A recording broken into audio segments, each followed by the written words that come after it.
And you're welcome inside our big report for this weekend here on Breakfast Extra. Now, a four-story building collapsed on Thursday, May 30th in Iga Idungaran Street in Lagos Island, Lagos State. Miraculously, there were no fatalities and 10 people, including a 17-year-old girl, have been pulled from the rubble, now according to local authorities, we gather. The collapse occurred around 11 a.m. near the Oba of Lagos Akede Palace. It was reported that the building was undergoing renovations when it came down. The Lagos State Building Control Agency, that's the LASBCA, had previously marked the structure for evacuation, but unfortunately the collapse happened before the evacuation could take place. Now, emergency responders, including the Lagos State Emergency Management Authority, LASEMA, the Lagos State Fire and Rescue Service, and the Nigeria Police rushed to the scene, and rescue efforts are on the way. Now, this incident comes just days after a mosque collapsed in Mushin, tragically killing 3 worshippers, including a 12-year-old boy. And so joining us now to discuss this in detail is our correspondent who was live at the scene of the collapse on Thursday morning when this building occurred. The collapse occurred, and that is none other than Bernard Akede. Welcome, Bernard. Good to see you here. You didn't bring the monkey jacket. I like the monkey jacket. Yeah, I must have missed that memo. So that we would have been twinning this morning, right? I put on a tie just for you. Thank you so much for joining us, Bernard, and well done so far, yourself and your team. But first, can you, just give us more details about the rescue so far, the rescue operations, and what exactly happened when you first got there Thursday morning? Okay, so when we got there on Thursday, we got to find out that it was, so there were various stories on social media, as we usually get here. Some saying 2-story building, 3-story building. We got there and found out it was a 4-story building, actually. 3 stories and then a penthouse. Like you clearly stated in the introduction, it was marked for evacuation, and that's because the building, which was partly residential and partly commercial, was undergoing some renovation, like you also mentioned. However, I think the government authorities had found out that the building, the integrity of the building was questionable, and that's why they said that people should evacuate at the time. So whatever must have caused that demolition clearly would have come from, the fact that the building was no longer strong as at the time. Good thing again, there were no fatalities, no casualties, but the fact that it was partly residential and partly commercial meant that people still had their wares in there that they were selling, and that people were there as at that particular time. But then again, it brings to question the integrity of buildings in Lagos Island. This year alone, we've seen fire incidences, we've seen building collapses. I mean, there was one where our correspondent Shewa was there. The part of the building came down right behind her, during a live report. Right. So it's just ongoing again. It's the conversation that is ongoing about these buildings in Lagos Island. Which we're going to get into very shortly. But before we do that, we do have a package we'd like to show you. And this time it was another of our correspondent, and that is Neo Moni, who was there on Friday morning, heavy under the rain. And here's what he saw and said. Take a look. Late Thursday, emergency responders rescued 10 individuals from the rubble of a 4-story residential building that collapsed in Lagos Island, Lagos. Clearance operations to remove remaining debris from the site, known as Ground Zero work, are pending commencement, especially due to the heavy downpour. Information given to us yesterday by the Lagos State Emergency Management Authority that there's going to be a Ground Zero operation as at this morning. Well, a few minutes ago, there was an heavy downpour, so of course operations couldn't start. But as we can see, there are few members of the Lagos State Building Control Agency trickling in, and of course trying to check their equipment. I want to believe that the Ground Zero operation will begin shortly. Eyewitness accounts corroborate the reported number of rescued victims, as emergency management authorities have not extracted any additional persons following search and rescue efforts. Attention has now turned to a neighboring 4-story building directly across from the collapsed structure. Occupants were observed rapidly evacuating their belongings as local stakeholders intend to deconstruct the building, which authorities had previously deemed unsafe. Speaking off the record, stakeholders mentioned the affected building had been issued a vacate order 6 months prior. Occupants are only authorized to retrieve items they own, not any fixtures already installed. Actually, that place is so controversial that suggesting that They were supposed to renovate that place about 2 years ago, but the developer came on with another idea that we should pay him for two years. I'm one of the occupants on that particular one. All my goods, everything in that shop, I have not removed any pin out of that place. So then the one on my left and the one on my right, every tenant there is packing away. That's what we're doing this morning. As of the time of filing these reports, ground zero clearance is yet to begin. However, evacuation equipment and assessment personnel from the Lagos State Building Control Agency are standing by. Further demolitions of additional structures may occur based on the agency's evaluation, including a building currently undergoing renovations behind the fallen building. In Lagos for News Central, Ni Omoni. Very interesting. I want to thank Ni and, of course, yourself for actually being on ground zero. It's very interesting because, one, that building was marked for evacuation. I don't know why or how long that evacuation notice might have been served. Do you think it was longer than a day, a week, a month, a year? How long had it been served, that evacuation notice, do you think? We didn't exactly get information of how long. Clearly, it would have been more than a day, but I doubt if it was up to a month. And that again is a question that people keep asking. How much time do you give people to evacuate buildings that are marked for demolition or reconstruction or anything like that? Remembering that this is Lagos, we already have a massive accommodation or lack of accommodation challenge. There's a housing deficit. So you tell people to evacuate their buildings without making proper arrangements for where they're going to go. That's a major issue. Then another thing, I'm figuring that the emergency service or responders would have been getting better at their jobs because it's like you said, it's not the first time this year we've had fires, would have collapses inside of the fire instances. So how was their response this time? Was it easy getting to the spot where this has happened, or did they have challenges again like the last time? It's quite interesting you asked this question because that was the first thing I observed. Now you saw the bulldozer in that clip there. It was there the day before when I got there. And one of the first things that I noticed was that the buildings, like so many other places in Lagos Island, were so closely connected. As a matter of fact, some of them were actually connected so that there was no space in between one building and another. I don't seem to understand the architecture behind that, where you actually connect one building to another without leaving any space. I mean, literally, practically connected, So it was clear, first of all, that the bulldozer got into that street, could not make a left or a right turn to even gain proper access to the rubble of that building. So it basically was there facing straight and just, it's like somebody who has some kind of neck fracture and you can't exactly turn all the way 180 degrees, just turn 45 and try to see who's behind you. So that's the way the bulldozer was able to turn and stretch its, do you call it crane? A forklift now, crane basically, to, to just grab everything out, which is still the challenge of Lagos Island. You were there, at the fire incident, exactly, and you saw how tight. This was even worse, or this is actually worse, because it's a very, very tight street.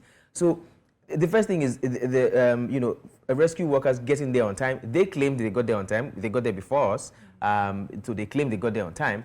But the basic challenge was actually getting to the spot where that happened. Zero. Yeah, to ground zero.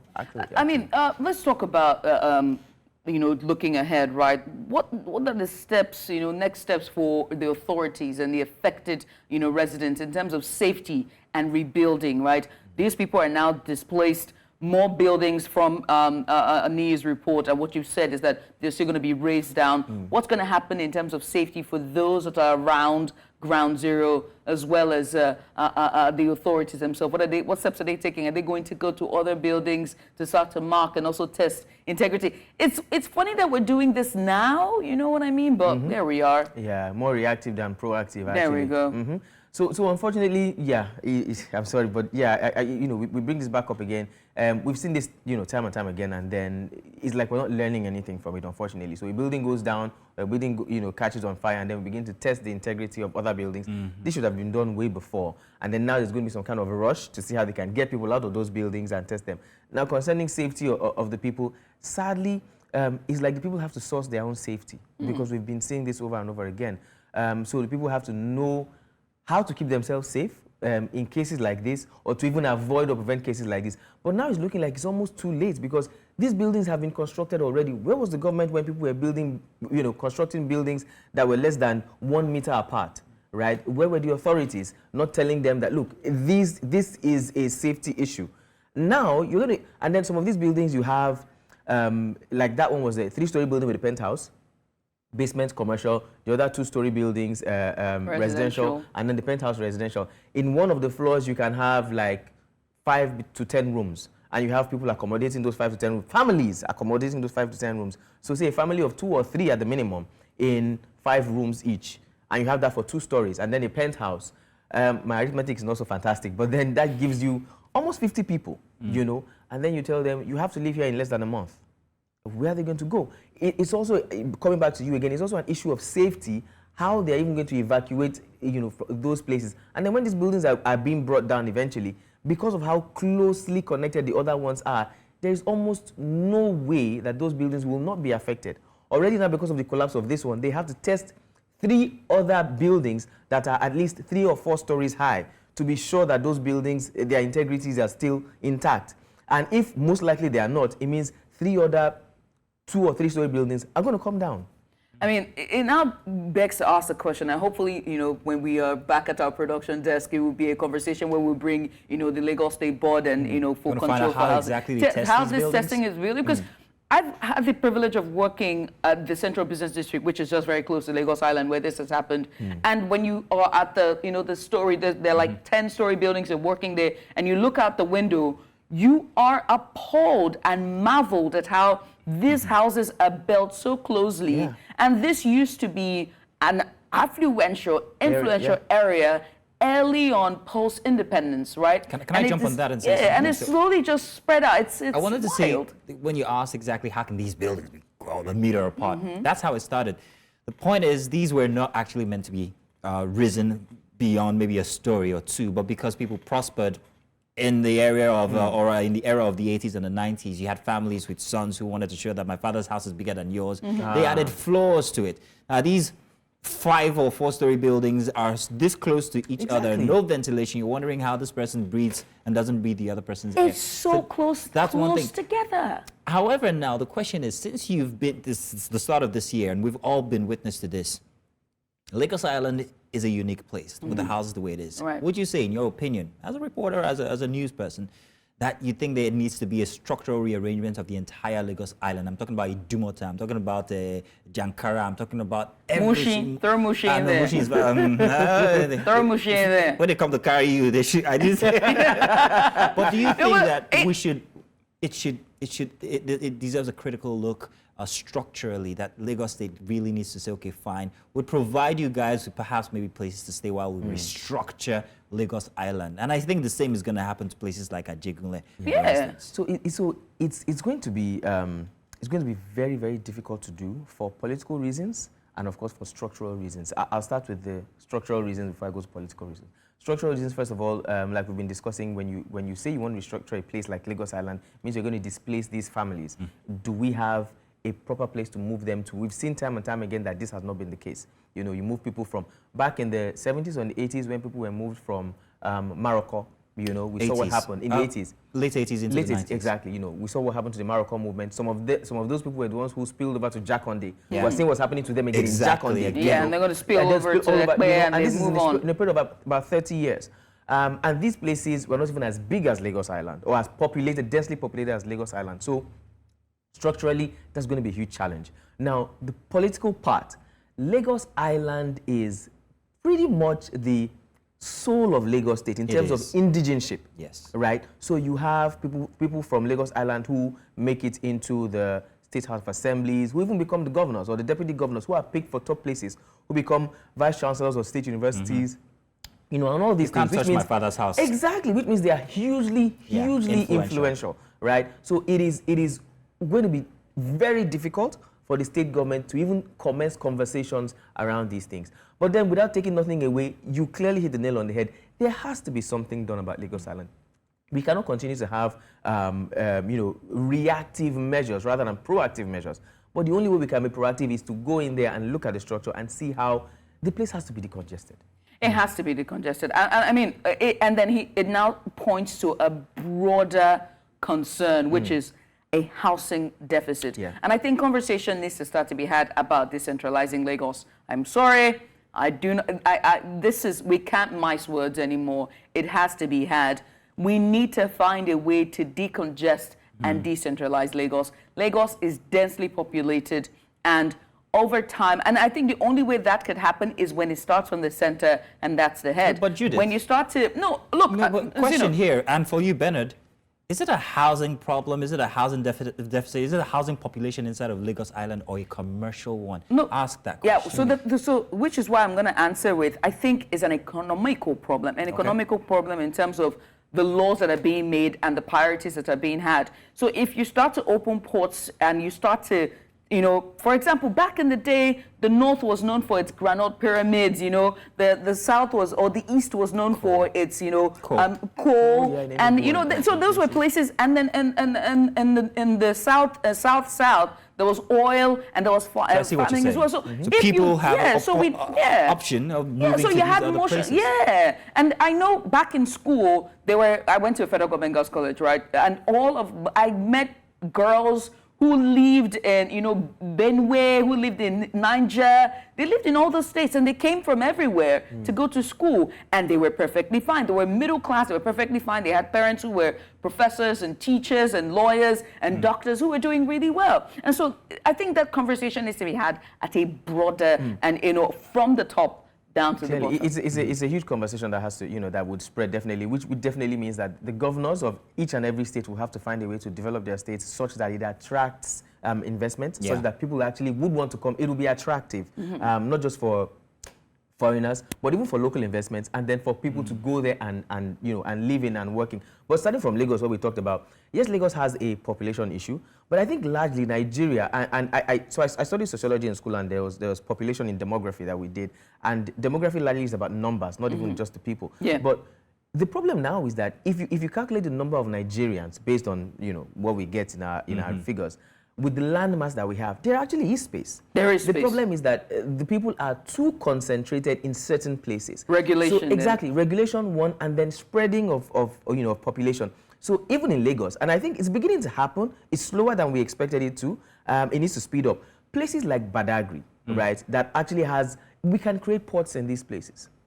If there are ports there, we can expand them. We can work on the roads there such that population will begin to spread. It's too concentrated, like you said, it's too centralized, right? We have the island, we have Ikeja, we have Yaba, we have Surulere, and there's too many people. Like 80% of the population is just within this particular. And Lagos is a small state. It's a very small. The land is very small. So if we can actually find ways to make these other places that are sparsely populated attractive in terms of work, I mean, so there's a small plan I did when I was in school, and I said, it's not rocket science. You go to Badagry, take 10 of the top companies that have their headquarters in Lagos, let them open branches in Badagry. By opening branches, what's going to happen? They're going to need workers. They'll need people who will move there. The workers will need places to stay, so there'll be buildings. The build an ancillary community around. A community will start because people who live there will need hospitals. Right. It will grow. They will need churches. They will need mosques. Their children will need to go to schools. They will need markets. So already these communities are building up, or are springing up in these places, and that's how it all starts. But and there's also road transportation as well to add to that. First of all, this is becoming Judith's reports now. But I think I have the solution. Thank you for your suggestion. Thank you for but the solution... This is exactly talking like he's his governor. Obama. I think the solution is very simple. It's been staring us in our faces for 50 years. Let's change our national anthem. I didn't see that coming. I didn't see that coming. Good one. Well done. Well done. I didn't see that coming. But changing national anthem, I want to ask my question first. Yeah. Can you sing the national? It's okay. Do we call it the new or the old national anthem? The new old. The new old national anthem. Exactly. To answer your question, we're working on it. We're almost there. We're almost there. We should ask you. Nigeria, we hail thee, our own dear native land. Forget the tune. Though tribes and tongues may differ, in brotherhood we stand. I wasn't born when it was created, that's how much I know. All right, thank you very much. That's how much I know. Thank you so much for having me.